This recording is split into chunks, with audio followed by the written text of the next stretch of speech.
जय जगन्नाथ। शरत सरीची शीत प्रवेशी संसार रे प्राणी माने शीतर प्रभाव प्रभावित होई शीत वस्त्र परिधान कले।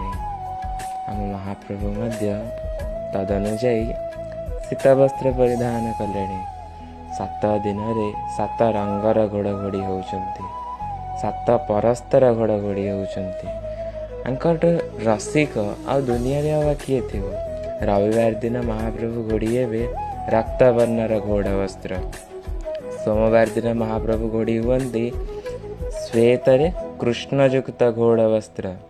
मंगलवार दिन महाप्रभु माने घोड़ी हुअन्ति 12 बाटिया जहाँकि पंचवर्णी कहा जाए। उक्त घोड़ को महाप्रभु घोड़ी हेबे। बुधवार दिन महाप्रभु घोड़ी हेबे सबुज वर्णर घोड़ वस्त्र। गुरुवार दिन महाप्रभु माने घोड़ी हुअन्ति पीत वर्णर घोड़ वस्त्र।